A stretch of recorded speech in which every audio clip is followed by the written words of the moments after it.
Hey there! So, this is Bob. He lives in America, where he uses the US dollar almost every day. Now, he wants to travel to Germany, which uses the euro as its currency. But when Bob tries to exchange his money, he finds that 1 US dollar is equal to 90 cents euro.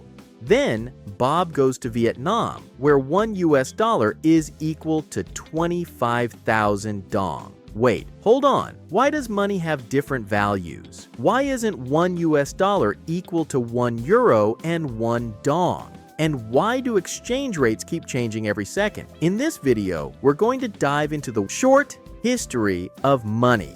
Before we talk about the reasons behind different currency values, let's first cover a short history of currency. For a long time, money was directly linked to precious metals like gold. This was known as the gold standard. Under the gold standard, a country's currency was backed by a certain amount of gold. For example, the US dollar was once tied to a fixed amount of gold. This helped keep exchange rates stable because a country couldn't just print more money without having more gold. It stopped governments from printing too much money. But as economies grew and global trade expanded, countries started moving away from the gold standard. It was getting harder to keep enough gold to back every unit of currency, especially during wars and crises. By the 1970s, most countries had switched to a new system called fiat money. Fiat money is currency that has value because the government says it does and people believe it. It's not backed by any physical asset like gold. That's why some people call it fake money. If you want to learn more about this, let me know in the comments section and I can make another video for it. As fiat money has no physical value like gold, its value depends on whether people still want it or not. Section 1. Inflation. Inflation is when the currency starts losing its value. Simply said, it's where there's more money compared to the amount of product and service. You can watch my video about why don't we just print more money to understand more about this. So when a country has high inflation, its currency's value will decrease. Why? Because nobody wants to buy and hold a currency that is losing value. For example, in 2022, you can buy 2 loaves of bread for $10. But due to high inflation, 2 years later in 2024, you can just buy a loaf of bread for $10. So you buy fewer things with the same amount of money.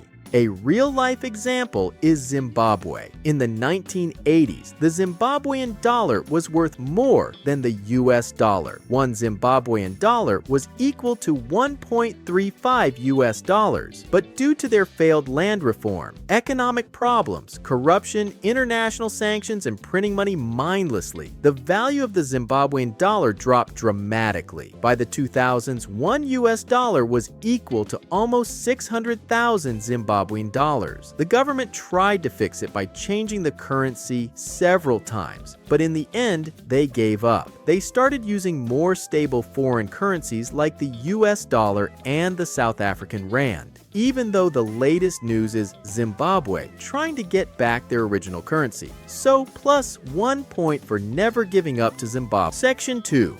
Interest rates. You might have heard about interest rates before and wondered why they matter so much. Interest rates are the cost of borrowing money in percent. If you borrow $1,000 at a 10% interest rate, you have to pay back $1,000 plus an extra $100 as interest. Central banks, like the Federal Reserve in the US, set interest rates in their countries. When a country has high interest rates, it offers better returns on investments, attracting foreign investors. These investors need to buy that country's currency to invest, which increases demand and strengthens the currency. For example, you want to invest in government bonds. Government bonds are when you lend your money to the government for a set period of time.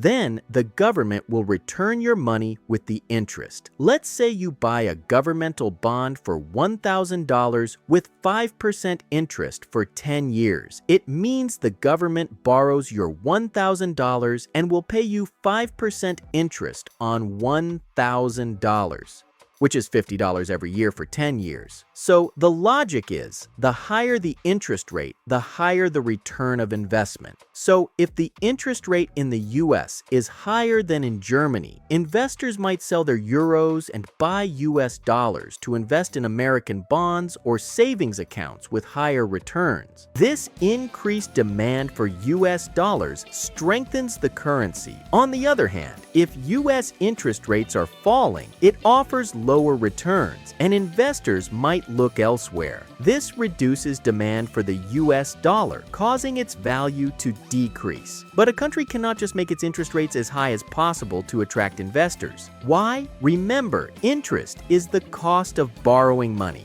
High interest rates also mean it becomes more expensive for people and businesses in that country to borrow money. If borrowing becomes expensive, fewer people buy homes or start businesses. This can slow the economy and lead to unemployment. So, the central bank needs to increase and decrease the interest rate based on the country's situation. And that's why everyone is afraid of this guy when he announces the US interest rate. Section 3. Country situation and foreign investment. When China opened up its market in the late 1970s to foreign investors, lots of foreign companies started to open their business in China. If they wanted to open factories in China, of course they needed Chinese currency, which is yuan or renminbi, to buy the land, build the factories, pay the workers, and other expenses. So it just made more demand for Chinese yuan and made the yuan value stronger and gave China lots of money. That's why almost all countries promote their countries to foreign investors and lure them to invest and do business. But foreign investors won't just invest in any country. They look for countries with stable politics and economies. Why? A stable government means consistent rules and laws for businesses. For example, if a country promises low taxes to attract foreign businesses, but then suddenly raises taxes, it becomes more expensive for those businesses. They could lose money. If a country keeps changing its rules, businesses won't feel safe investing there. Similarly, if there are lots of protests or strikes, it can disrupt production and make it hard for businesses to operate smoothly. A stable economy is also important because it means the country's money is less likely to lose value suddenly. If a country has a lot of debt, high inflation, or frequent economic problems, foreign investors worry they might lose money. So a stable country is more attractive for investment, which helps keep its currency strong. Section 4. Export and import. When Japan exports cars to other countries, those countries need to use Japanese yen to buy the cars. This makes the yen high in demand. If Japan imports coal from Australia, they need to use Australian dollars to buy the coal, which increases demand for the Australian dollar. Most countries try to export more so that others need to buy their currency, making it stronger. For example, when the US convinced oil-producing countries like Saudi Arabia sell oil only in US dollars, it made the US dollar highly in demand. Since almost all countries need oil, they have to get US dollars to buy it. This made the US dollar a global currency, strengthening the US economy and influence as #1 in the world. This is known as the petrodollar, even though there's a rumor that Saudi is trying to accept other currencies as well. On the other hand, small island nations in the Pacific, like Tuvalu, don't have much to export, so their local currencies aren't widely used. Instead, they use stronger currencies like the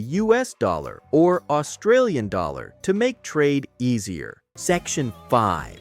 Fixed value. If you want your country to get a stable and strong currency and also don't want to deal with exchange rate hassle, there is a trick. Just peg your currency to the currency of a stronger and more stable country. For example, Brunei, an oil-rich small sultanate in Southeast Asia, pegged its currency 1-to-1 with the Singapore dollar. That means both currencies have exactly the same value. That's why you can use Singapore dollars in Brunei. So these are some reasons why currencies have different values. Your next question might be, why don't all countries use the same currency, like a world dollar, so we don't need exchange rates? It sounds like a great idea, but it's not that simple. Let's look at the euro as an example. It's very convenient for people living in the Eurozone because they can travel without exchanging money. But the challenge is that countries give up control over their